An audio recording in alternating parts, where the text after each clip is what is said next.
Hi, this is Matt with AppliancePartsPros.com. Today we'll be showing you how to repair your appliance. Remember, anytime you work on an appliance, make sure it's unplugged or the circuit breakers are off so there's no chance of electrocution. In this video, we're going to show you how to change out the KitchenAid dishwasher adjuster cover. It's going to be a very easy repair, and it's only take a few minutes to show you how to do it. If you already have one of these, great. If not, you can click on the link below or get it at AppliancePartsPros.com. When you open up the package, you're going to get the new adjuster cover. The adjuster cover covers up the adjustment mechanism on the upper dish rack. The main reason you'll be changing it out is if it's lost or damaged and you can't adjust the upper rack up or down.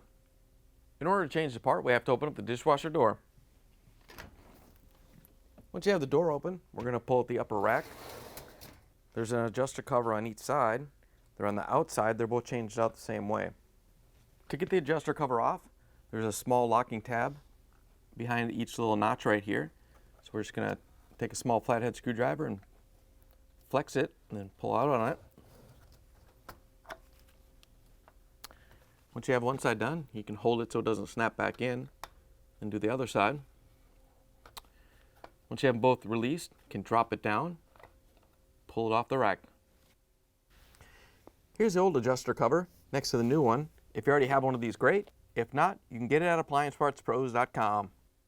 To put the adjuster cover in, there's two locking tabs right here that have to go into the adjuster housing on the top. So you want to kind of put it in an angle and make sure those go in.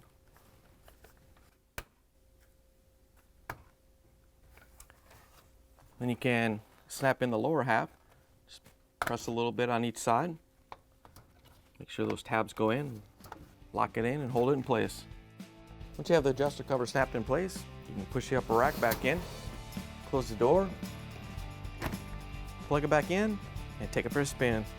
Thanks for joining us for another successful repair brought to you by AppliancePartsPros.com.